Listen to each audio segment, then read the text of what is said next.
오늘 성경 말씀 한번 같이 보시겠습니다. 요한복음 15장 5절 말씀입니다. 네. 짧은 한 절 말씀이니까요. 이렇게 외우시듯 읽으셔도 좋겠습니다. 네, 같이 한번 읽겠습니다. 시작. 나는 포도나무요 너희는 가지라. 그가 내 안에 내가 그 안에 거하면 사람이 열매를 많이 맺나니 나를 떠나서는 너희가 아무것도 할 수 없습니다. 아멘. 어제 그 헤일이 갔다가 재밌는 일이 있었습니다. 뭐냐면 그 정혜자매가 그냥 얘기할게요. 뭐 편하니까 우리는 소개팅을 하고 왔어요. 되게 예쁘게 차려입고 추운 날씨에 안 어울리게 좀 가볍게 입고 힘든 차림으로 왔어요. 와서 여러 우리 교인들 만나는 중에 아주 이렇게 뭐 서로 이렇게 통성명 잘하지 않았던 우리 일명 승래 어머님께 가서 막 이제 언니 막 이러는 거예요. 그래서 옆에 있는 사람들도 분위기가 언니 같았어요. 네. 왜냐하면 뭐 나이 들어 보인다는 게 아니라 그 아이가 둘이 있고 하니까 그 분위기와 소개팅 나올 때 분위기 다르잖아요. 많이 다르잖아요. 그런데 나중에 이제 현지 씨가 그랬나 봐요. 제가 언니로 보이냐고. 그래서 이제 따져봤더니 동갑인 거죠.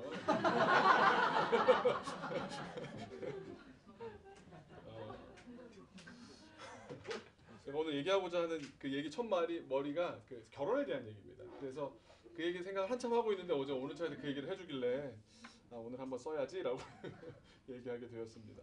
요즘 우리 사회 젊은이들이 결혼할 시기가 여러분도 피부로 느끼시겠지만 늦춰지고 있습니다. 늦어지고 있습니다. 2012년 우리나라 여성의 평균 초혼 연령 몇 살일까요? 2012년에 초혼 20 숫자로 뭐 20 몇 뭐 이렇게 해보세요. 만입니다. 만 나이. 39 누구야? 2012년 평균이 29.4세입니다. 만이니까 이제 30살이 넘는 거죠. 우리 세는 나이로 하면 30이 넘는 거죠. 근데 많은 분들이 뭐 일찍 하는 이런 표정 분위기인데 너무 자기를 쉽게 투영하는 것 같은데요. 네, 계속 퀴즈를 내보겠습니다. 그렇다면 1990년에 우리나라 여성 평균 초혼 연령은? 25. 이분들이 통계청에서 나오셔서 되게 정확하지? 진짜 정확해. 24.8세예요. 1990년만 해도 25쯤 되면 시집을 갔던 거죠. 10년이 지나 2000년이 되니까 어떤 일이 벌어졌냐? 26.5세로 10년 만에 1.7세가 늦춰졌고 다시 10년이 지난 2010년에 28.9세가 됩니다. 그리고 2012년이 되어서 아까 말씀드린 대로 29.4세가 되었고요. 아마 작년 통계가 아직 제가 찾아보지 못했는데 아마 30세 육박하지 않았을까 생각이 됩니다. 남자는 어떨까요? 여자들은 결혼 초혼 연령이 늦어진다라는 걸 확인할 수 있고요. 남자는 어떨까요? 빨라졌을까요? 늦어졌을까요? 1990년 우리나라 남성의 초혼 평균 연령 몇 살쯤 될 것 같으세요? 남자 1990년 10살 통계청에서 나오셨어. 27.8세. 아니 왜 그러세요? 네. 10년 뒤인 2000년에는 너무 확 올라가지는 않고요. 네. 29.3세가 되었다가 2010년에 30세를 넘었습니다. 그래서 31.8세가 되었고요. 그래서 2012년에 32세를 돌파합니다. 32.1세가 됩니다. 그러니까 확실한 건 뭐냐면 대한민국의 젊은이들이 결혼을 자꾸 늦게 한다라는 추세 확인할 수 있습니다. 아마 산술적으로만 계산해 본다면 2020년 즈음에는 여성들은 세는 나이로 하자면 30은 돼야, 또 남성들은 30대여섯은 돼야 시집장가를 간다는 통계가 나오지 않을까 생각하게 됩니다. 제가 간절히 이거 자료를 하면서 설교를 준비하면서 기도했던 게 하나 있는데 뭐냐면 모쪼록 우리 교회가 이 통계 수치를 낮추는 데 일조하는 교회 되기를 주님의 이름으로 축원합니다. 효진이는 왜 아멘을 안 해? 더 늦춰져 가는 걸 막아야 돼. 지금 빨리 막아야 돼. 어서 막읍시다 우리. 그 다음에 이제 고민이 이겁니다. 왜 늦어질까? 왜 늦춰지고 있는 걸까? 고민할 수 있잖아요. 남성들에게 한국 남자들에게 물어봤을 때 가장 많이 한 대답 1위가 뭘까요? 여러분 다 아실 겁니다. 맞아 이러실 텐데 한마디로 남자들은 돈이 없어서라고 대답합니다. 표현이 여러 가지 있을 수 있죠. 뭐 직접적으로 경제적으로 어려워지니까, 아직 취업이 안 돼서, 자립하기까지는 걸리는 시간이 길어졌으니까, 학자금 대출 갚고 결혼 자금 벌 때까지는 시간이 걸리니까, 전셋값이 많이 올라 신혼집 구하기가 어려워서, 다 돈에 대한 이야기 아닙니까? 남성들은 경제적인 이유를 결혼이 늦춰지는 가장 큰 이유로 꼽습니다. 그래서 제가 지난 주 중에 설교 준비를 하면서 관련된 논문까지도 찾아봤는데 그 중에 한 권을 사봤습니다. 제 책상에 있는데 보건사회연구원, 딱 봐도 뭔가 공신력 있는 대한민국 정부가 출연한 재단일 것 같은 느낌이 딱 드는, 거기서 연구 기획 발간된, 사실 논문 내용을 읽어보니까 다 아는 내용인데 그걸 확인했다는 게 중요한 거잖아요. 통계 자료와 확실히 과학적으로 검증을 했는데 제목이 이겁니다.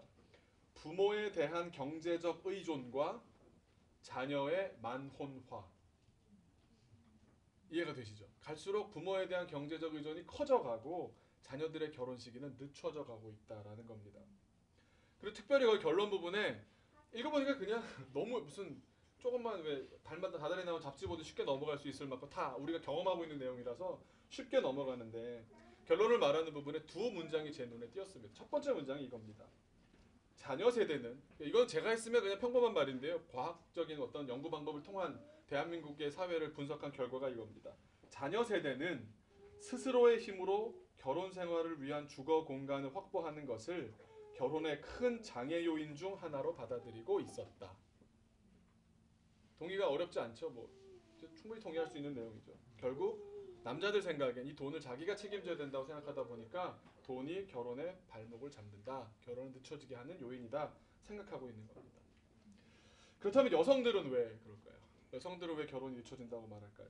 이거는 제가 어떤 통계적으로 본 건 아닌데요, 제 경험상 많은 자매들을, 이렇게 청년기의 자매들을 만나본 결과는 이겁니다. 자매들은 자기는 언제든 결혼할 준비가 되어 있다고 말합니다.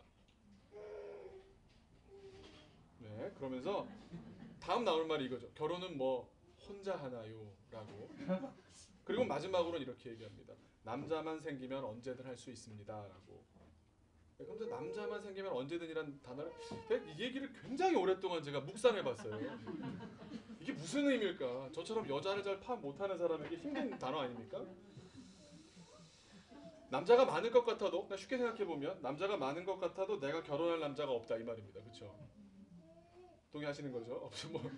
방송이 하는 것 같아요 지금. 근데 이렇습니다. 여성들을 보니까 내가 만들어 놓은 최고의 드라마가 있습니다. 그리고 그 드라마를 위한 탄탄한 시나리오를 잘 시간이 가면 갈수록 더 구체적으로 써가고 있습니다. 그리고 당연히 여주인공은 자기 자신입니다. 그래서 이 시나리오에 맞춰 얼마나 귀하게 자기를 가꾸는지 모릅니다. 자기 외모만이 아니라 능력으로도 스펙으로도 열심히 가치를 높여갑니다. 그러다가 정년기가 되어 자신에게 딱 맞는 남자 배우를 캐스팅할 때가 되었는데, 당연히 그간 공들인 게 있으니까 여간 까다로워지는 것이 아닙니다. 완성도 높은 작품을 위해 가장 중요한 것은 남자 주연 배우 아닙니까? 김수현이었기 때문에 된 거 아닙니까? 거기 갑자기 손아론, 이기동, 큰일 납니다. 신동엽? 아유.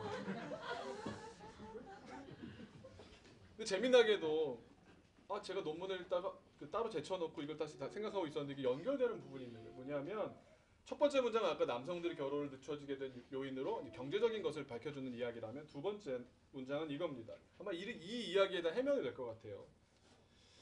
또한 자신에 대한 가치가 높아지고 있는 추세에서, 자기를 낮추거나 남을 섬기고 하는 쪽보다는 자기를 드러내거나 자기 자아를 확대하거나 자아의 실현을 추구하는 그런 추세에서 결혼은 그러한 가치에 반하는 구석을 가지고 있어. 기회비용을 높인다는 것도 하나의 문제였다. 남자는 돈 때문이고요, 여자는 자기 개발 때문에 라고 정리해 볼 수가 있습니다. 그리고 두 가지가 전혀 다른 것 같은데 남성의 입장, 여성의 입장을 곰곰이 한번 생각해 보았습니다. 돈 때문에 결혼이 늦어진다고 대답하는 남자들이나 남자만 생기면 언제든이라며 자신의 가치를 우선시하는 여자들이나 깊이 생각해 보니까 한 가지 공통점이 있다는 걸 깨닫게 됐습니다. 뭘까요? 두 입장 모두 나는 의존적이지 않고 자립적이고 싶다. 그냥 쉽게 말하면 나 독립하고 싶어 이런 사람들 있잖아요. 언제까지 엄마네 집에서 살 거야? 뭐 이런 거죠. 네. 의존적이고 싶지 않고 이제는 독립적으로 혹은 자립적이고 싶다라는 것이 깔려 있다라는 것을 느끼게 됐습니다. 남성들은 내가 경제적으로 부모님으로부터 독립해서 충분히 자립하는 것이 결혼의 필수 요소라고 생각하면서 자립을 소망하고 있고, 여성들은 나의 가치를 높이는 것이 중요하기 때문에 내가 결혼이라는 제도에 속박되어서 내 인생을 남에게 맞추어서 나의 독립을 포기하면서까지 남에게 의존적으로 살 수는 없다라고 생각하는 겁니다. 2014년 오늘을 사는 대한민국의 청춘들은 더 이상 의존적이지 않고 독립적으로 살아보고 싶은 겁니다. 우리도 다 뭐 결혼했다 하더라도 또 하나의 또 자립 의존이 여기 남아 있잖아요, 숙제가. 다만 문제가 있습니다. 문제가 뭐냐면 그걸 꿈꿀 수는 있지만 현실화하기는 대단히 어렵다는 겁니다. 뭐 여러 가지 사회적인 요인을 얘기할 수도 있겠지만 여튼 경제적으로 충분히 독립적이지 못한 현실, 충분히 내 가치를 끌어올리지도 못하고 있는 내 현실, 그 현실과 내 이상의 괴리감이 정말 크다는 겁니다. 그래서 많은 청년들이, 젊은이들이 결혼의 문턱 앞에서 내가 과연 의존적인 사람으로 머물고 말 것인가, 아니면 자립적인 사람으로 우뚝 설 것인가, 우리 젊은이들이 지금 이런 싸움을 해나가고 있는 게 아닌가 생각해 보았습니다. 신앙적으로는 어떨까요, 여러분? 의존과 자립 사이에서 열심히 고생하고 고민하고 혹은 포기하기도 하고 또 그냥 따라가기도 하고 여러 가지 선택들을 하고 있는 중인데, 신앙적으로는 어떨 것 같습니까? 의존적인 것이 좋은 걸까요? 아니면 독립적인 것이 좋은 걸까요? 우리 스스로 한번 생각해 봤으면 좋겠습니다. 왜냐하면 이 주제가 우리의 성장과 굉장히 밀접한 관계를 맺고 있기 때문입니다. 독립과 의존에 대한 오늘 이야기를 할 건데요. 제가 아시다시피 계속 우리 성장에 대해서 계속 고민하고 있잖아요. 그게 무슨 교회가 뭐 규모가 커지는 게 아니라 한 사람이 어떻게 성장하는가에 대한 고민인데, 의존과 독립이라는 주제를 해결하지 못하면 참 요원하겠다라는 생각이 들었습니다. 오늘 설교 제목이 뭔지 아세요? 제가 처음에 얘기했다가 이거 아닌데라고 해서 뭐냐면 너의 발로 걸어라라고 지금은 했는데 원래 처음엔 이거예요. 내 발로 걸어라. 갑자기 현재가 떠올리는 거예요. 내 발로 걸을까 봐. 너의 발로 걸어라라고 했습니다. 직립보행하는 사람들을 뭐 이렇게 인류학자들은 이제 호모 에렉투스라고 하죠. 우리 인간들이 가장 독립적으로 보이는 어떤 상징적인 사진이 뭐겠습니까? 자기 발로 서 있는 거죠. 우뚝 서 있는 게 굉장히 독립적으로 보이잖아요. 자립심이 있어 보이잖아요. 그런데 한번 잘 생각해 보시기 바랍니다. 오늘 설교 전체에서 여러분 머릿속에 꼭 그려 넣었으면 하는 그림 한 장이 있는데, 그게 뭐냐면 어린이들이 걸음마 배우는 모습입니다. 부모를 향해서 걸어옵니다. 부모를 믿는 마음으로 모험을 하고 부모를 믿기 때문에 도전을 주저하지 않습니다. 여러분, 이 모습이 의존적입니까? 독립적입니까? 여기에 대한 해답을 지금부터 같이 내릴 건데요. 오늘 이 장면 한번 계속 머리에. 제가 오늘 주보도 그래서 원래는 어린 아이가 막 이렇게 했는데 막 하나님의 손이 뒤에서 확 이러는 거 그런 게 없더라고요. 그래가지고 이걸 했어요. 이게 왜 그랬냐면 뭔가 자기가 걸어갈 그 넓고 풍성한 길이 앞에 있는, 하나님이 깔아놓으신 많은 넓은 그런 세상이 있는데 뭔가 보이지 않는 주님의 손이 그렇게 계속해서, 그러니까 되게 독립적으로 네 발로 걸어서 다 네 거야 하시지만 한편으로는 내가 함께 있어줄게 라고 의존적이기도 한 그런 필드를 한번 연상하시도록 그렇게 한번 이렇게 뭐라 그러죠? 선택을 했습니다. 의존이 무엇입니까? 의존부터 한번 살펴보려고 하는데, 의존은 기본적으로 남에게 기대는 행위를 말합니다. 근데 의존적이다라고 할 때 어감이 어떠십니까? 나는 의존적입니다. 멋진데요? 이러지 않잖아요. 저는 지금도 부모님께 의존적이에요. 어감이 좋지 않습니다. 왜냐하면 우리 사회에서는 개인의 성공과 출세를 매우 중시하고 있기 때문에 의존적이다라는 평가는 뭔가 경멸하는 인상을 줍니다. 하지만 의존이 덜 성숙한 느낌을 준다, 우리가 아까 경멸한다는 식으로 생각을 한다면 그건 아직 뭘 모르는 겁니다. 왜냐하면 모든 사람은 의존적입니다. 모든 사람은 의존적입니다. 다만 정도의 차이가 있을 뿐입니다. 그렇기 때문에 어떤 사람이 가끔 그럽니다. 나는 전혀 의존적이지 않습니다. 주로 중학생들이 이런 말 합니다. 그런 말 비슷한 걸 많이 들어보죠. 중학생들이. 예, 지훈아 미안해. 거기 있었어? 예, 나는 충분히 독립적이란 말이에요. 엄마가 내 인생에 상관이에요. 그러고서 아빠가 해준 돈으로 만들어진 엄마 요리로 된 걸 먹고 가죠. 내 인생 내가 살 거란 말이에요. 용돈 주세요. 이런 식이에요. 예. 의존과 독립에 대한 걸 잘 못 잡고 있는 거죠. 뭘 모르니까 그냥 내가 독립적인 줄 알고 나는 의존적이지 않습니다. 얘기합니다. 그렇게 말하는 사람은 말을 꾸며냈거나 인간 존재를 몰라도 너무 모르는 사람일 뿐입니다. 다른 사람의 존재 없이 살 수 없는 것이 인생의 진리이고 그렇기 때문에 건전한 의존을 통해 사람은 세상과 남을 신뢰하고 남에게 기대어 힘을 받고 어려움들이 있을 때도 잘 극복해 갑니다. 그래서 건전한 의존이란 세상에 대한 믿음의 표현입니다. 타인에 대한 믿음의 표현입니다. 그러나 문제는 어디서 발생되느냐? 자신에 대한 믿음과 타인에 대한 믿음 혹은 뭐 세상에 대한 믿음, 그러니까 안과 밖이라고 할까요? 이 믿음의 불균형에서 문제가 시작됩니다. 의존성의 정도가 문제라는 겁니다. 그 성격 장애 중에도 심리학에서 뭐라고 그러냐면 의존성 성격 장애라는 것이 있습니다. 그건 뭐냐면 자신에 대한 믿음은 요만큼인데 상대, 뭐 세상에 대한 믿음이 너무 큰 것, 과다하게 큰 겁니다. 가령 자기 스스로 나 혼자서는 아무것도 하지 못한다고 자기를 신뢰하지는 못하는 사람이 그런 사람들은 어떤 태도를 보이느냐 하면 자신보다 크다고 판단하는 다른 사람에게 지나치게 의존해서 살아갑니다.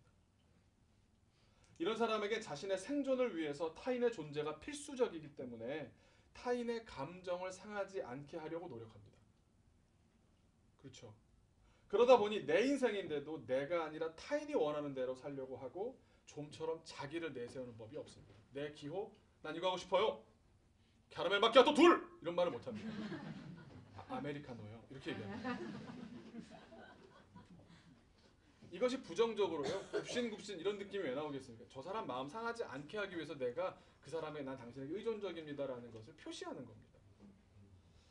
부정적으로 의존적인 사람들의 대표적인 모습입니다. 지나친 의존, 부정적인 의존이 이와 같습니다. 그렇다고 의존 자체가 나쁘냐, 의존적이지 않은 것이 좋으냐, 그게 아닙니다. 정도의 차이에 대한 이해를 분명히 하시기를 바라고요. 또 의존적인 신앙은 어떨 것 같습니까? 하나님을 의지합니다와 하나님께 의존합니다가 다릅니다. 한자어로나 뭐 영어상으로 어떨지 모르겠지만 분명히 다른 내용을 담고 있습니다.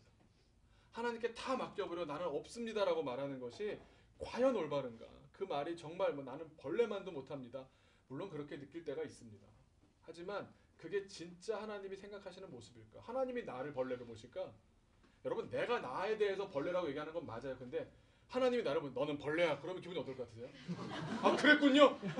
난 여섯째 날에 창조된 게 아니었어. 뭐 이러면서 이해가 되세요?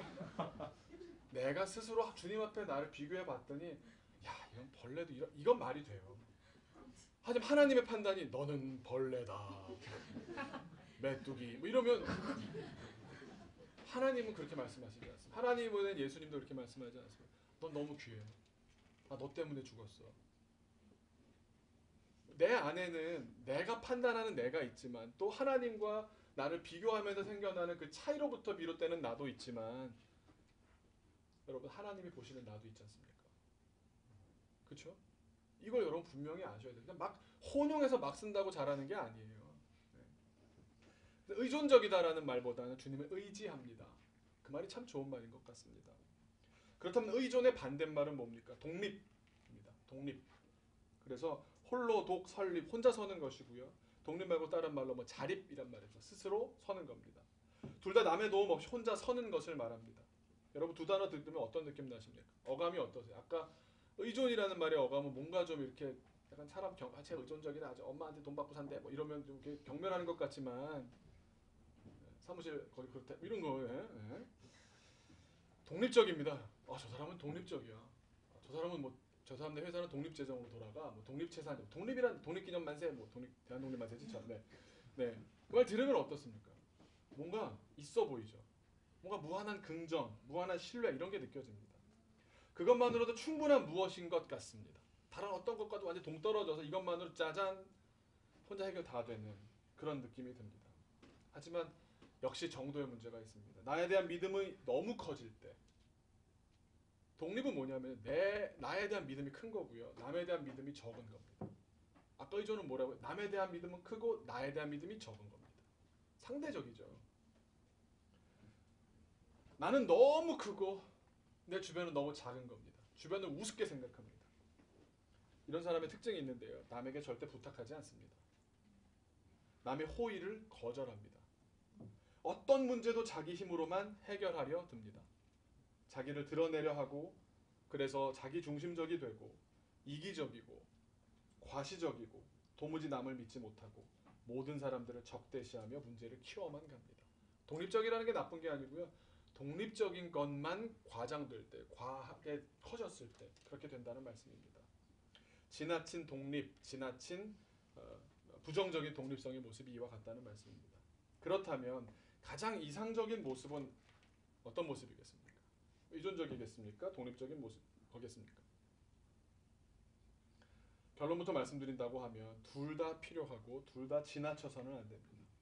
상호 의존적으로 균형을 잘 갖춘 모습이어야 합니다. 그래서 우리가 알아야 하는 점은 진정한 독립은 의존을 거쳐서 나타나고 진정한 의존은 독립을 거쳐서 나타난다는 사실입니다. 충분한 의존 없이는 진정한 독립이 불가능하고 충분한 독립 없이는 진정한 의존이 불가능합니다. 다시 한번 걸음마를 시키는 부모님을 떠올려 보시기 바랍니다. 부모에 대한 든든한 믿음을 바탕으로 어린이는 자신에 대한 믿음을 키워갑니다. 세상에 대한 믿음 없이는 자신에 대한 믿음을 키워갈 수 없기 때문입니다. 여러분 부모님들 잘 들으시기 바랍니다. 부모님들의 말이 굉장히 중요합니다.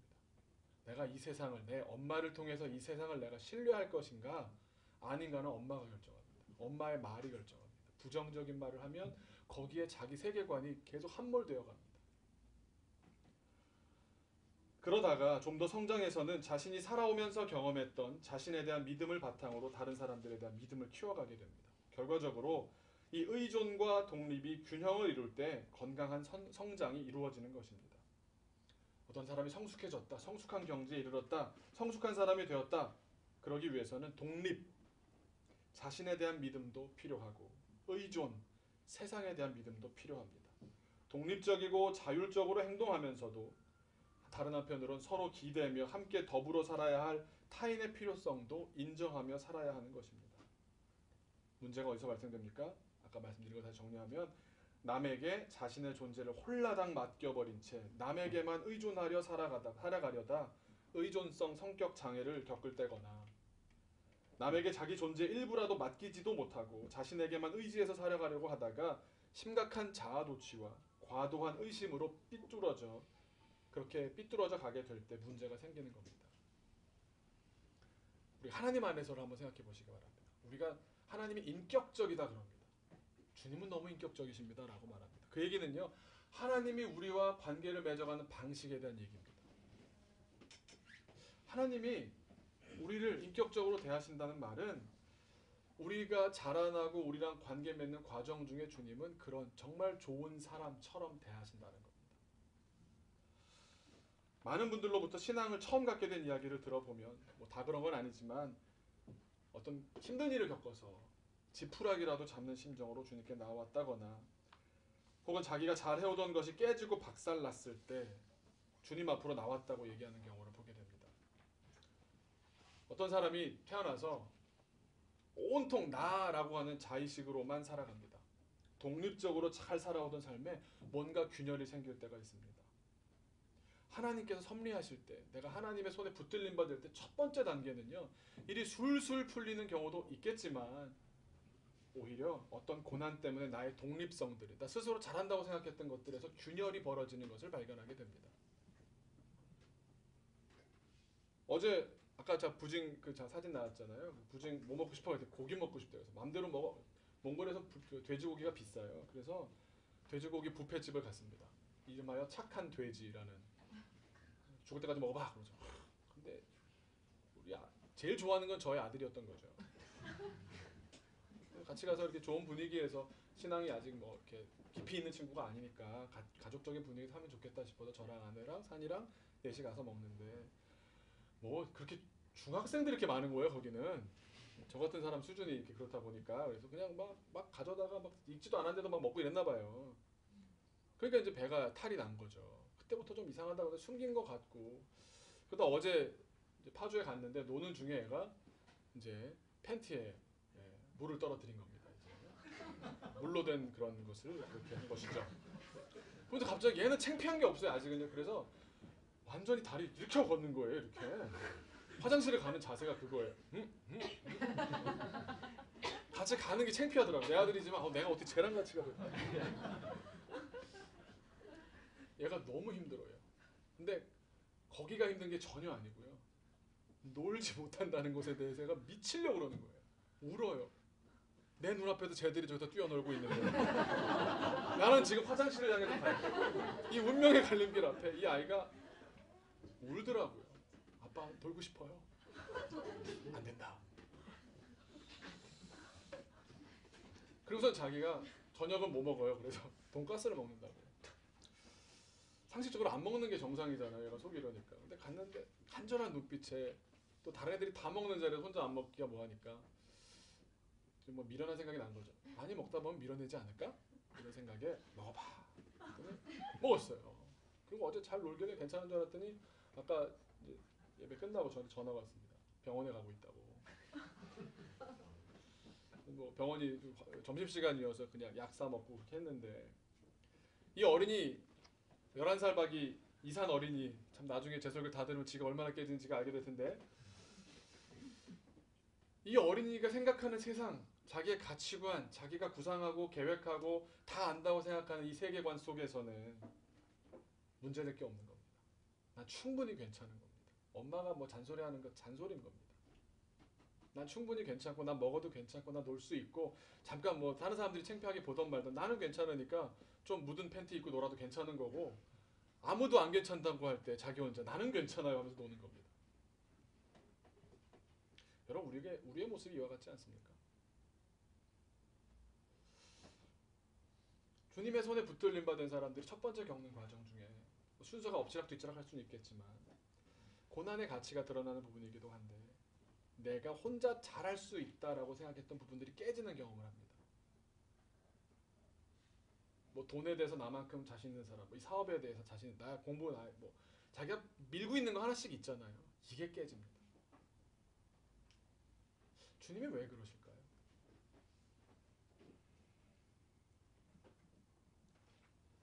자기를 과신하게 했던 많은 모습들이 깨집니다. 내가 할 수 있다 생각했던 것들이 불가능해지는 것을 경험합니다. 교만이 무너집니다.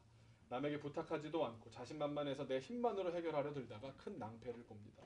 독립성의 심각한 한계를 경험합니다. 사람들이 그럴 때 어떻게 합니까? 이럴 때 교회 나옵니다. 세상 말로 깨지면 교회 나온다 뭐 이런 말이죠. 납작 엎드립니다. 그래서 왜 그렇습니까? 무서우니까, 살아야 하니까, 지푸라기라도 잡는 심정으로 무조건 믿겠다 그럽니다. 그럴 때. 또 그걸 악용하는 목사님들 뭐 그런 분이 안 계셔야 되겠지만 하여튼 그런 경우도 얼마나 또 목사님이 아니라 또 이단들도 얼마나 많아요. 이렇게 약할 때 찾아가서 싹 이렇게 이단의 아주 그냥 아주 전통적인 수법입니다. 하지만 중요한 점은 뭐냐? 이 사람의 내면을 들여다보면 하나님은 잘 모르지만 주님 앞으로 나와 있는 겁니다. 주님 앞에 오랜 시간 머뭅니다. 근데 하나님은 잘 모릅니다. 관계 맺는 법을 모릅니다. 맺어본 적이 없습니다. 믿는다고 크게 소리치면서 하라는 대로 그렇게 선포도 해보지만 아직 온전하고 순전한 의존이 아닙니다. 어떻게 보면 잘 모르는 가운데 억지로라도 믿어보려는 막 그런 안타까운 모습입니다. 오래 가겠습니까? 한계가 찾아옵니다. 교회는 계속 다니고 있는 중에 어떤 기회를 만나기도 하고 좋은 사람을 알게도 되고 여러 가지 뭐 말씀 가운데 깨닫기도 하면서 하나님과 말씀에 대해서 눈을 떠가기 시작하면서 2단계가 시작됩니다. 첫 번째는 나의 독립성들이 깨지는 경험을 한다면 두 번째는 내게 남아있던 의존성들이 깨지는 경험을 합니다. 독립성도 깨지고 의존성도 깨집니다. 과도한 의존이나 잘못된 대상에 대한 의존을 하나님께서 깨십니다. 이게 왜 나올까요? 왜 잘못된 의존들이 나올까요? 그게 뭐냐 하면 덜 믿기 때문입니다. 믿음이 여전히 덜 영그럽기 때문입니다.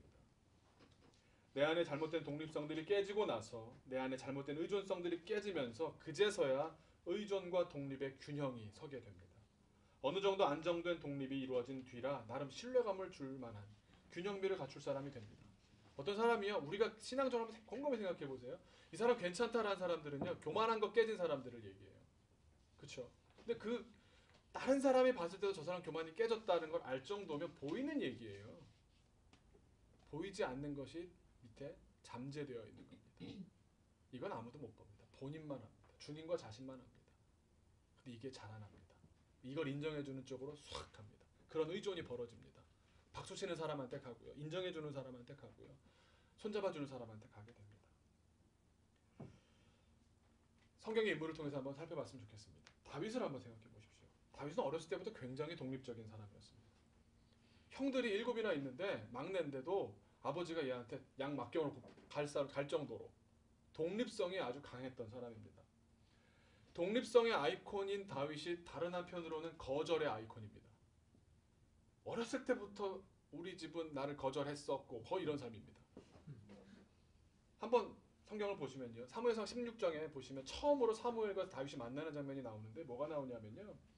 사무엘 당시 재정일치 사회에서 선지자니까 이건 뭐 정치의 최고, 우리식으로 뭐라 할까요? 대통령과 뭐 러시아식으로 말하면 푸틴이자 러시아 정교회 거식입니다. 네. 대장입니다. 그 사람이 이새의 집에 왔어요. 다윗이 얼마나 만나고 싶었겠습니까? 자기 집에 찾아왔는데 형들은 다 갑니다. 근데 막내 너 양 지켜. 네, 갔습니다. 사람들도 많이 찾아왔을 겁니다. 주변에 아마 사람들이 뭐 둘러치지 않아요. 사무엘이 왔대. 사무엘이 막 왔을 겁니다. 사무엘상 16장 11절에 이렇게 써 있습니다. 또 사무엘이 이새에게 이르되 내 아들들이 다 여기는. 여러분 아시죠? 한 명씩 이 집에서 하나님께서 기름 부으신 자가 나올 거라고 했으니까 7명을 다 보는데 마음에 안 드는 겁니다. 하나님께서 마음을 안 주시는 겁니다. 또 사무엘이 이새에게 이르되 내 아들들이 다 여기 있느냐? 이새가 이르되 아직 막내가 남았는데 그는 양을 지키나이다. 사무엘이 이새에게 이르되 사람을 보내어 그를 데려오라. 그가 여기 오기까지는 우리가 식사 자리에 앉지 아니하겠노라. 아버지로부터 거절당했던 사람. 아버지가 볼 때 넌 아니야 였습니다. 아버지의 거절이 깔려있는 삶이었습니다. 아무리 자기가 독립적이라고 해도 아버지가 넌 안 됐어. 넌 멀었어. 좀 더 있어야 돼. 아버지의 거절이 있었습니다.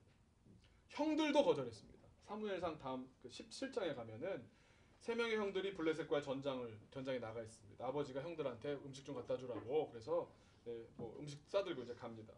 순종합니다. 잘 갑니다. 근데 현장에서 보니까 골리앗이 막 하나님을 욕하고 있고 이스라엘 백성들을 욕하고 있는 겁니다. 못 견딥니다. 그래서 폭발합니다. 이 할례 받지 않은 블레셋 사람이 누구이기에 살아계신 하나님의 군대를 모욕하겠느냐? 쩌렁쩌렁 막 쫄아 있다가 누가 딱 나서서 하면 얼마나 신났을까? 으아! 이럴 줄 알았더니 엘리압이 너 일로 와 이러는데 너 일로 와 이 자식이 뭐 이러면서 형이 일로 와 그러면서 뭐라고 하냐면 사무엘상 17장 28절입니다. 큰형 엘리압이 다윗이 사람들에게 하는 말을 들은지라 그가 다윗에게 노를 바라여 이르되 내가 어찌하여 이리로 내려왔느냐 들에 있는 양들을 누구에게 맡겼느냐 나는 내 교만과 내 마음의 완악함을 아노니 내가 전쟁을 구경하러 왔도다. 양이나 지켜 임마 이겁니다. 어디서 이 자식이냐 형들 어른들 있는 데 가서 드륵 거절입니다. 아버지한테도 인정 못 받고 형들 7명한테 대장 형한테도 인정 못 받고 전쟁에 난 사람 많은 데서 자기들 그냥 딱 면박을 주니 자기가 뭐가 되겠습니까? 그 정도가 아닙니다. 자기가 섬기는 뭐 우리식으로 말하면 직장이라고 할 수도 있겠고요. 최고위직의 우리로 말하면 CEO일까요? 뭐 어떤 그 전체 보스한테 계속 지속적인 거절을 당합니다. 골리앗을 이기지 않습니까? 다윗의 전성기가 시작되지 않습니까? 그런데 사울은 어떻습니까? 막 이제 뭐 잘해보자 그럴 때 막 창 던지잖아요. 죽어! 이러면서. 공식적 암살 기도가 3번이고요. 지속적 암살 기도가 계속해서 있었습니다. 내가 섬기는 사람이 나를 향해서 등을 돌렸습니다. 거절의 아이콘 아닙니까? 근데 다윗이요. 참 재밌는 게 다윗이 위대한데 아무것도 아닐 때가 참 많이 보입니다. 이게 계속 왔다 갔다 교차합니다. 여러분 누구도 신앙에 대해서 자신할 수 없고 목사도 못하고요. 뭐 오래 믿었다고 몇 대째 믿었다고 내가 뭐 성령 받 절대 오래가지 않습니다. 사람이 악하기 때문에. 다윗이 왕이 되었을 때 상황이 정말 기가 막힙니다. 제가 어제 이걸 읽다가 야 진짜 다윗 나도 되겠는데 이런 생각이 들더라고요. 왜냐하면 다윗이 왕이 되었을 때 상황을 보면요. 사울에게 쫓겨다니고 있습니다. 쫓기다 내가 뭐 옷자락 베가지고 내가 너 죽일 수 있었어 그랬는데도 꼼짝도 안 하고 또 죽이려고 그러고 저는 인간 같지도 않은 사울 좀 뭐야 뭐 이러고 있는데 어떤 일이 벌어집니까? 그 다음에 도저히 안 되니까 이스라엘의 적 자기가 그렇게 욕했던 블레셋 쪽으로 들어가 버립니다. 아기스 왕한테 가서 저 좀 살려라. 자기 아둘람굴에 함께 있던 수백 명을 데리고요. 그 식솔들을 다 데리고 당신에게 투항하겠습니다. 갑니다. 왕이 받아들입니다. 그리고 시글락이라는 성읍에서 시글락이라고 하는 도시에서 블레셋 그 전체 나라 중에 시글락이라는 성읍 그 도시에 살아 허락해 줍니다. 근데 문제가 생겼습니다. 여기까지만 되면 그래도 나쁘지만 그래도 뭐 임시적이었나 보다 뭐 생각해 볼 수 있잖아요. 문제가 어디서 벌어지느냐면 블레셋과 이스라엘이 전쟁 선포를 합니다. 싸워! 이런 겁니다. 그럼 어떻게 됩니까? 저 소개령이 다 이제 나와서 이제 막 싸워야 되잖아요. 다윗의 입장이 어떻게 되겠습니까? 내 밑에 있는 사람들은 내가 정말 하나님께 계속해서 신실하게 싸워왔던 것을 보았기 때문에 따라오는 사람들인데 그 사람들을 데리고 내가 어떤 정치적 입장을 취해야 됩니까? 신앙적 입장을 취해야 됩니까? 정치적 입장을 취해야 됩니까? 다윗의 판단은 신앙적이지 않았고 정치적이었습니다. 블레셋 왕에게 참전할게요. 밑에 사람들 600명 데리고 참전합니다. 이스라엘을 향해서 죽이려고. 어떤 일이 벌어졌겠습니까? 블레셋 다른 장수들이 쟤는 안 돼요. 우리 골리앗 죽였어요. 제가요. 안 돼요. 그런 거예요. 얘 왔다가 갑자기 창을 우리한테 돌리면 어떻게 안 돼요. 못 믿겠습니다. 싸우다가 마음이 분열될 수 있을 것 같으니 싸우지 않게 해주는 게 좋겠습니다. 왕이 듣고 보니 그렇잖아요. 그래서 싸움하는 것을 면하게 됐습니다. 돌아가라고.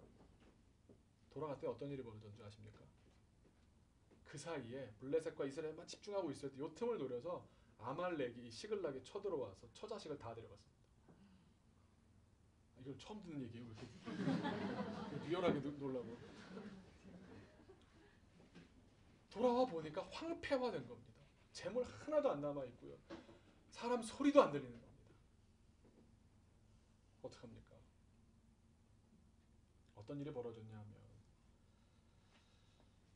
자기를 믿고 따르던 사람들의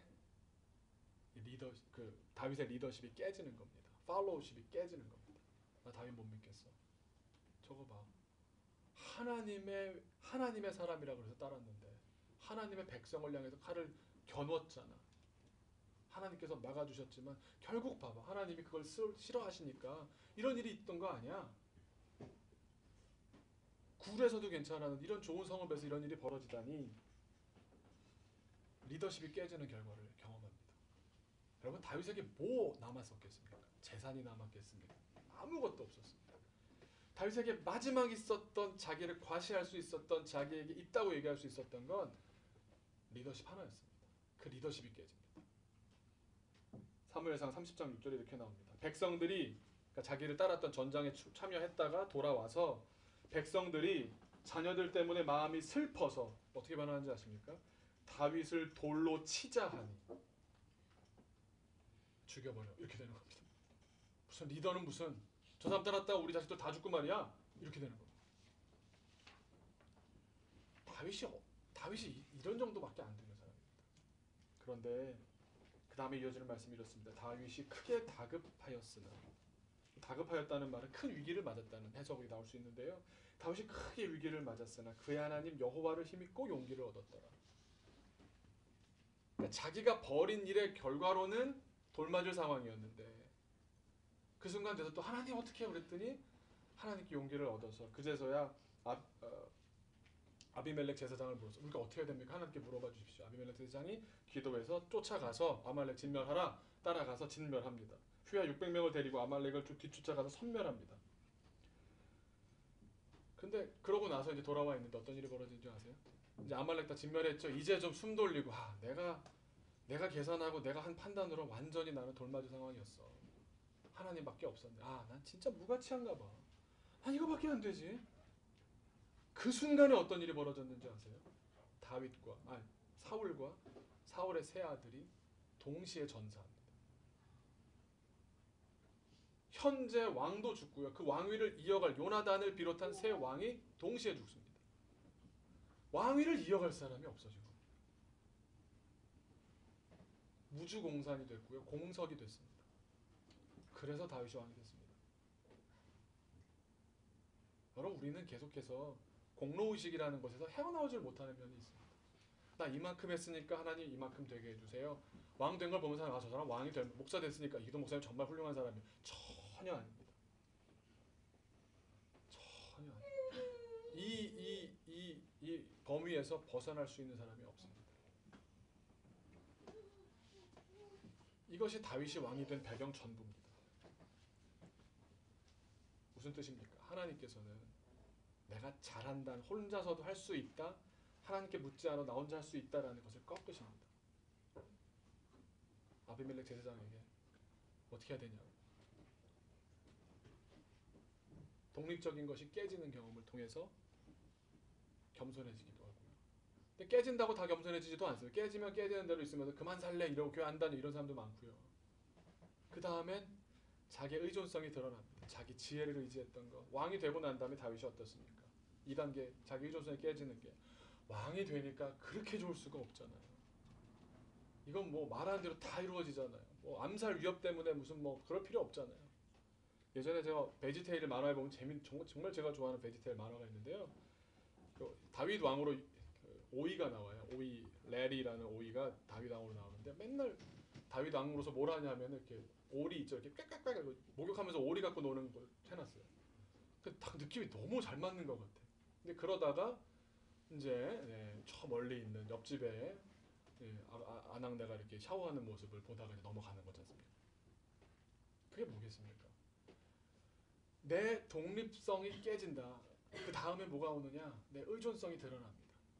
내 독립성이 깨진 거 보면서 이제 다윗 하나님 쓰시는구나. 다윗은 괜찮은 사람이야. 하나님이 인정했으니 저만큼 되겠지. 다 인정해서 왕으로 촥 이렇게 옹립합니다. 반대 하나도 하나님 세팅을 다 해놨어. 어쩌면 그렇게 그 왕가를 다 진멸하셨어. 다윗이 정말 무혈 입성할 수 있도록 하나님 다 세팅했잖아. 다 사람들이 박수치니까 다윗도 진짜 내가 그런가? 내가 좀 그래. 스스로 여기까지 도취되었습니다. 그랬을 때 어떤 일이 벌어집니까? 자기 안에 꿈틀꿈틀 거리고 있던 죄성이 다시 드러납니다. 하나님 탁 가려버리고는 간통을 저지릅니다. 간통만 저지릅니까? 살인을 교사합니다. 그 남편 제일 힘든 데 보내서 죽는 자리에 좀 보내봐. 죽습니다. 이게 같은 사람 같으세요? 같은 사람입니다. 한 사람입니다. 이 사람 마음속에는 다른 것을 의지하고 있었던 겁니다. 그것이 완전히 깨져나가는 겁니다. 자기 독립성, 나 혼자서도 할 수 있어라는 것들이 깨져나간 다음에는 자기 마음에 도사리고 있었던, 자기도 모르게 잠재되고 있었던 것들이 누군가 다른 것, 어떤 더 힘에 대해서, 뭐에 대한 것, 이런 잘하고 있던 것들이 다시 드러나게 되고요.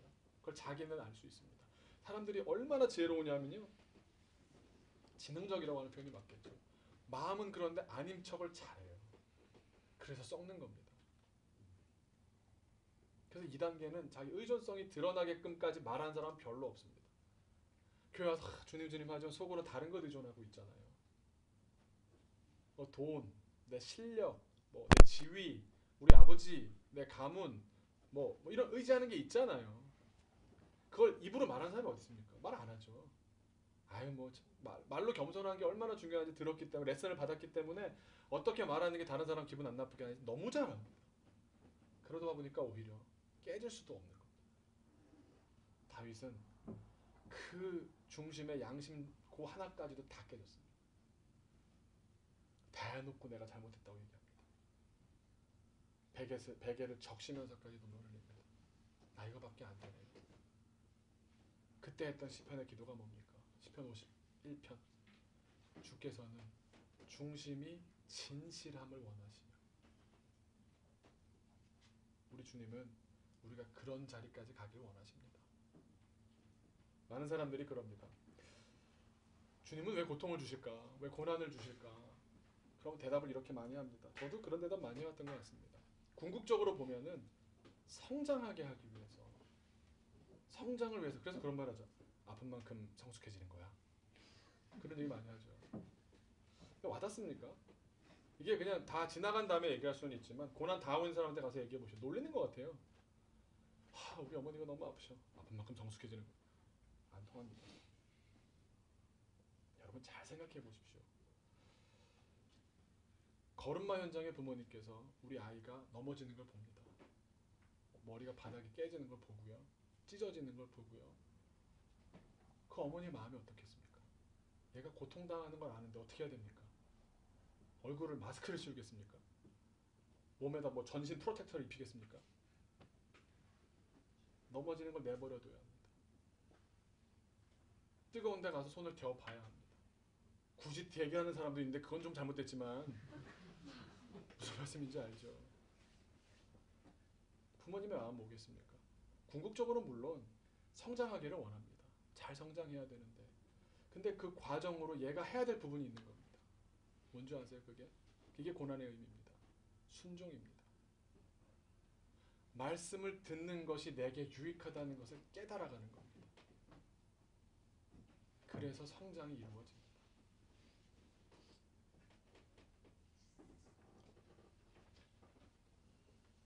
성경에 있는 많은 인물을 한번 생각해 보시기 바랍니다. 어렸을 때 막 자기가 잘났던 사람들은 자기 독립성을 가지고 와, 난 이렇게 할 수 있어. 막 자기 능력, 실력 와 깨집니다. 교만은 패망의 선봉입니다. 다 깨집니다. 거기서 끝나는 사람들이 있고요. 그 다음 2단계로 가는 사람이 있습니다. 주님 그러면서도 사실은 이중적으로 다른 걸 붙잡고 있고 그러던 것들을 하니까 깨시기 시작합니다. 근데 모른 척합니다. 눈 감아버립니다. 뭐 이 정도면 됐지. 교회 나오는데 뭐 하나님 무서운 건 안다니까요. 거기 머무른 사람들이 있습니다. 주님이 원하시는 건 그걸 넘어서길 원하십니다. 너의 부정적인 의존성도 너의 부정적인 독립성도 다 내려놓고 이제는 균형 잡힌 의존과 독립의 아름다운 모습을 갖추렴. 오늘 읽었던 말씀이 그겁니다. 요한복음에 보면 제일 많이 나온 표현이 뭐냐면 나는 네 안에 너는 내 안에, 나는 내 안에 너는 네가 내 안에. 굉장히 의존적인 거예요. 굉장히 의존적인데 서로의 몫이 있는 겁니다. 우리 아기가 자기 발로 걸어야 되는 겁니다. 보행기를 사줄 수도 있고요. 뭐 손잡아 줄 수도 있고요. 뭐 벽을 붙잡을 수 있는 걸 만들어 줄 수 있지만 대신 걸어줄 수는 없는 겁니다. 그건 자기가 해야 됩니다. 자기 몫이 있습니다. 지난주에 말씀드린 것처럼 누가복음 15장의 탕자 둘째 아들 어떻게 됩니까? 내버려 둔다니까요. 망하도록 돈 다 쓰도록 뭐 인간의 기본적인 거룩한 바다 다 바닥에 떨어지도록 내버려 둔다니까요. 근데 스스로 어떻게 합니까? 마지막 이에 일어나 스스로 이건 아니구나 일어납니다. 돼지 먹는 거 같이 먹고 있다가 내가 이렇게 살 사람이 아니야. 일어나서 아버지 집에 가면 그래도 종이라도 되겠지. 몸을 돌려서 돌아오는 그것만큼은 내가 해야 됩니다. 엄마는 압니다. 아빠는 압니다. 얘가 걸을 수 있다라는 걸 압니다. 아이가 근데 얘기합니다. 제가 어제 넘어져서 봐서 아는데 좀 힘들겠는데요 오늘. 애들 두려워한다니까요. 엄청 두려워한다. 애들이요 한 번만 뭐 잘못돼 보세요. 놀라 자빠집니다. 부모님을 알지 않습니까? 하라고. 나를 믿으라고 하라고. 그러니까 손 벌리고 아빠한테 오라고. 하지만 대신 걸어주진 않는다니까요.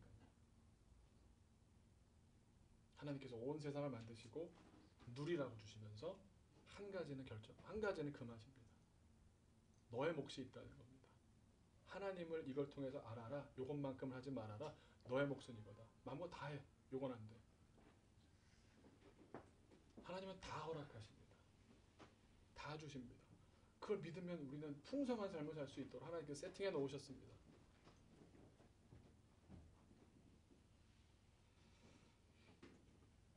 저는 여러분들 보면서 목사의 역할이 있다고 생각합니다. 왜냐하면 여러분의 매니저라고 생각을 혼자 하고 있거든요. 네. 저 어제 너무 기뻤어요. 뭐냐면 정혜자매 뭐 바쁜데 어제 얼마나 바빴겠습니까? 그죠? 네. 새로운 남자분도 만나야 되고 굉장히 바쁜데 굳이 제가 헤이리까지 오라고 그랬습니다. 그랬더니 그 남자분께서 처음 만난 분인데 헤이리까지 태워다 주셨어요. 네. 저는 그분을 만나지는 못했지만 파주 프리미엄 아웃렛 가동에서 A동에서 만났죠 우리는. 네. 근데 재밌는 건 뭐냐면 이겁니다. 아까 보셨던 그 반지 있죠. 정혜자매가 맨날 영어 중에 되게 영어 몇 개 단어를 집중적으로 쓰거든요. 그 중에 하나가 one of kind, one of kind예요. 정혜자매랑 3번 이상 만나면 one of kind라는 단어 5번 이상은 들을 수 있습니다. 그러니까 하나밖에 없는 종류의 그것을 되게 강조하거든요. 근데 말로만 들었지 본 적이 없으니까 또 어디서 본 거 같고 나 어느 정도 차이만 있나 보다 했는데 아예 다른 걸 처음 봤어요. 저는. 제가 너무 행복한 거예요.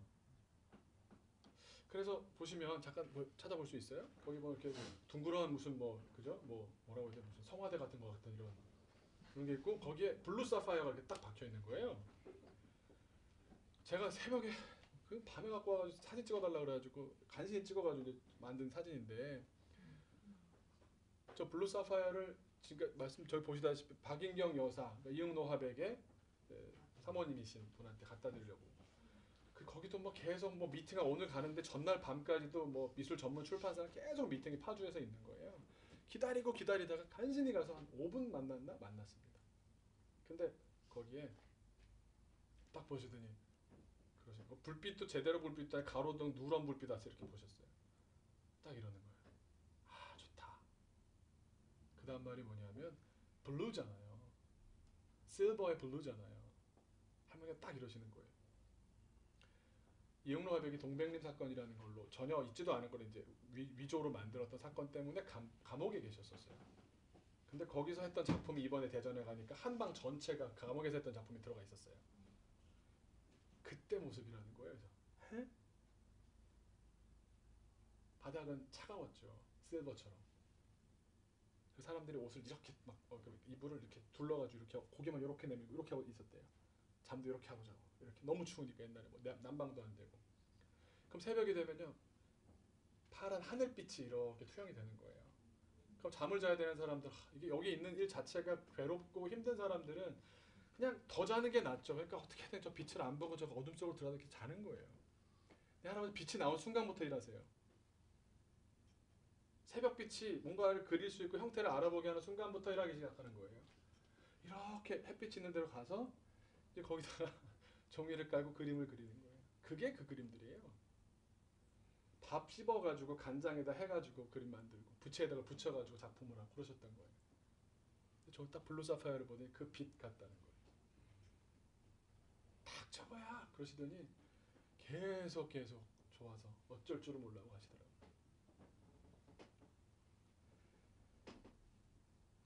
여러분 하나님께서 잘 만드셨습니다. 정말 잘 만드셨습니다. 그냥 뭐 당신의 사람만 교회 태어났습니다 이 정도가 아니고요. 정말 잘 만드셨다니까요. 근데 한국은요 살다 보면은 컴플렉스 공화국이에요. 못하는 것만 더 부각시키는 희한한 나라예요.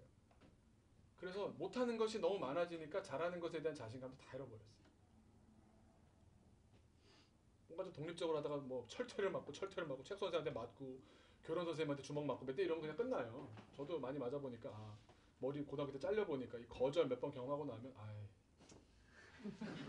이렇게 돼요. 전기대 떨어지고 후기대 들어가면서부터 나는 이류야 이런 생각 들어요. 그렇잖아요.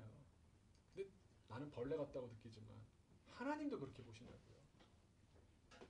여러분 살아보니 그게 그렇게 중요하던가요? 아니요. 누구도 여러분의 거룩함을 건드릴 수 없습니다. 하나님은 여러분을 괜찮다 하십니다. 진짜 마음에 든답니다. 내가 너 때문에 죽어야겠다 그러십니다. 너는 그렇게 그냥 지나가는 사람한테 밟혀서 죽어도 모르는 그런 벌레 같은 존재라고 얘기하시지 않습니다. 여러분 멋있대요. 너희들이 모여있는 교회만 봐도 가슴이 뛰신대요. 여러분 한 사람 한 사람에는 저런 아름다움을 만들어낼 수 있는 능력, 홍기 씨 같이 정말 그런 책 한 권을 정말 오롯이 담아낼 수 있는 그런 힘 다 있습니다. 하나님이 여러분을 사랑하십니다. 그 하나님이 여러분을 만드신 하나님이 여러분을 사랑하십니다. 너무 돈으로 환산되지 않는다고 하더라도 여러분 자신에게 스스로 자신감을 가지십시오. 하나님이 여러분을 만드셨고 하나님이 여러분을 구원하시기 위해서 생명을 다 주셨습니다. 주님이 원하시는 그곳까지 같이 가는 우리 중심교회 성도들 되시기를 주님의 이름으로 축원합니다. 잠깐 기도하겠습니다.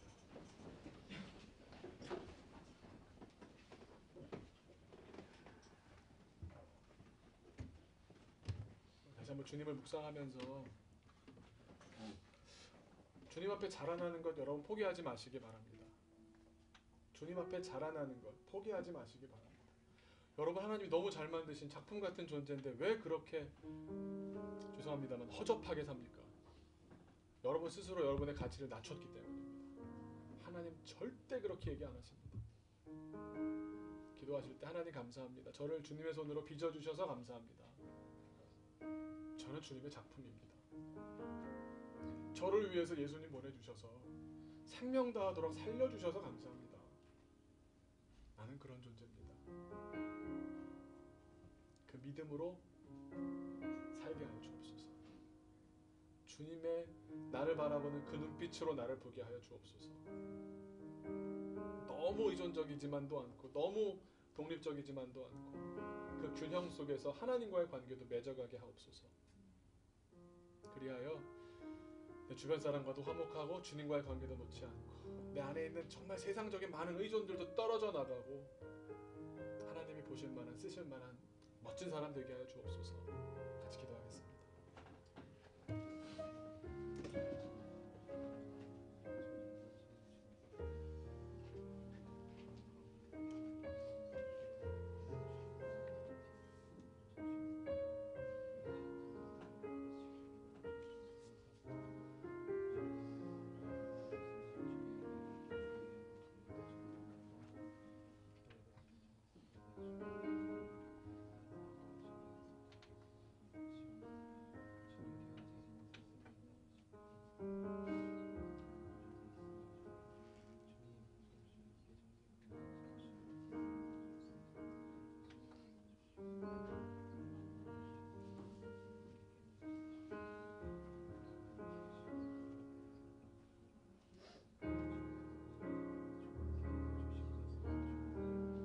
내 안에 주를 향하니 노래 영원한 노래 있으니 날 향한 주님의 크신 사랑 영원히 찬양하리라. 영원히 찬양하리라. 영원히 찬양하리라. 아름다우신 오 놀라우신 평언할 수 없는 사랑 오 위대하신 하나님의 사랑 영원히 찬양하리. 주와 같은 분은 없네.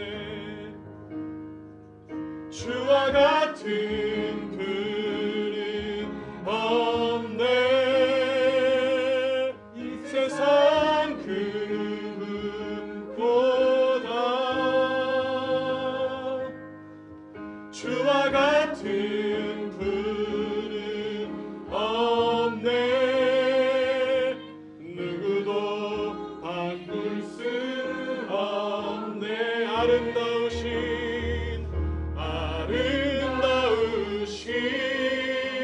오 놀라우신 평언할 수 없는 사랑 오 위대하신 하나님의 사랑 영원히 찬양하리.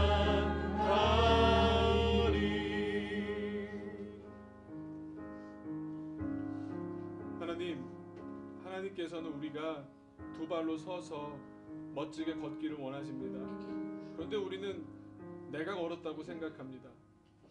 주님께서 걸을 수 있는 몸으로 만들어 주셨고 걷기까지 모든 영양을 공급해 주셨으며 그 돌봄과 사랑의 손길이 있었기 때문에 걷는데도 내가 담당했던 그 1%의 내 노력이 전부인 것처럼 오해할 때가 참 많습니다. 아버지 하나님, 간절히 바라옵기는 주님 안에, 내가 주님 안에 있음을 잊지 않게 하여 주옵소서.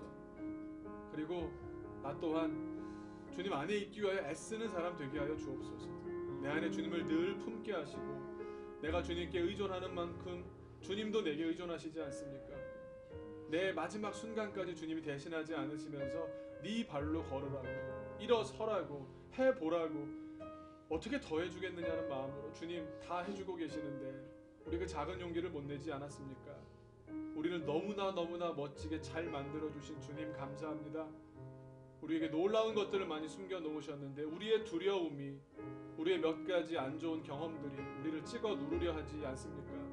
주님이 나를 보시는 눈으로 나를 바라보게 하여 주옵소서. 나를 살리시기 위하여 아들을 보내신 그 주님의 눈빛으로 나의 가치를 판단할 수 있게 하여 주옵소서. 주님, 주님의 사랑을 감사합니다. 아름답고 형언할 수 없는 그 사랑 덕에 오늘도 우리가 살게 됨을 고백합니다. 주님, 이 젊은이들에게 은혜를 더해 주셔서 너무 자기를 과신하지도 않게 하시고 또 어떤 다른 대상에게 자기를 홀딱 넘겨버리지도 않게 하시며 주님 안에서 주님이 허락하시는 내 삶의 걸음을 멋지게 한 걸음 한 걸음 걸어가는 귀한 주님의 사람들이 다 되게 하여 주옵소서. 아직은 서툴어 넘어질 때 있습니다. 아픕니다. 피납니다. 불평 나옵니다. 못해 먹겠다 그럽니다. 욕도 나옵니다. 하지만 주님은 기다리고 우리를 바라보신다는 것을 압니다. 다시 한번 할 수 있다고 주님은 아시기 때문에 우리를 향한 눈빛을 내려놓지 않는 것을 우리는 압니다. 주님 안에 주님의 손을 붙잡는 그날까지 멋지게 걷게 하여 주옵소서. 예수님의 이름으로 기도하옵나이다.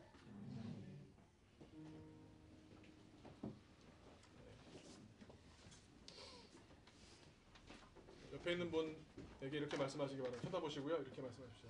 손가락 이렇게 하시고요. 옆에 있는 분 쳐다보면서 네 발로 걸어라. 교회 끝나고 왔을 때 다 기억하시는 은혜가 있기를.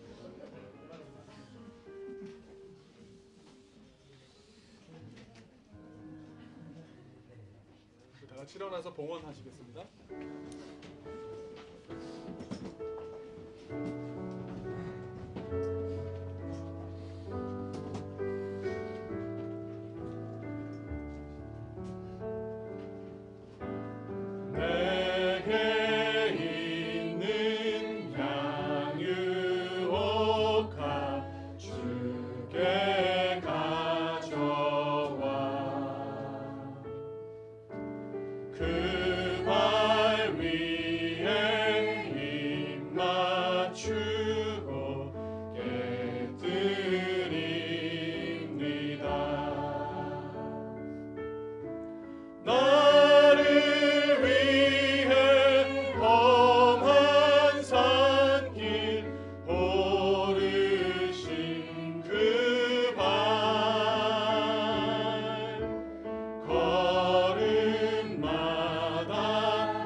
감사합니다. 물질이 없으면 살 수 없는 부족한 저희들을 주님께서 미리 아시고 먼저 채워주시며 좋은 곳으로 인도하시니 감사합니다.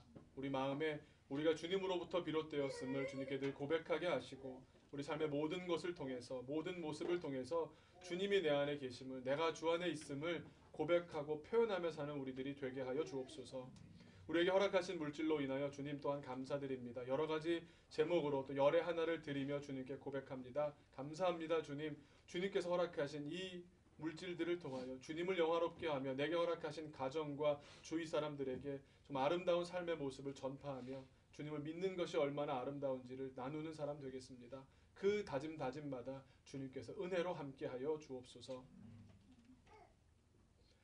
우리 구주 예수 그리스도의 은혜와 아버지 하나님의 다함이 없으신 사랑하심과 성령의 감화, 감동, 충만, 교통, 인도하심이 주님께서 내게 허락하신 삶을 주님의 눈으로 바라보며 감사하는 마음으로 주님께서 나를 얼마나 사랑하시는지 그 눈빛을 잃지 않고 그 마음으로 내 삶을 살기로 다짐하는 우리 중심교우들 위해 이제로부터 영원토록 함께 하시기를 간절히 축원하옵나이다. 아멘.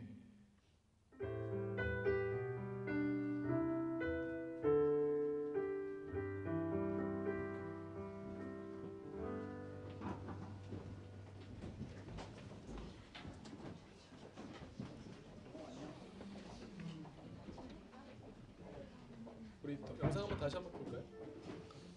광고 영상 다시. 영석 형제님, 영석 문 좀.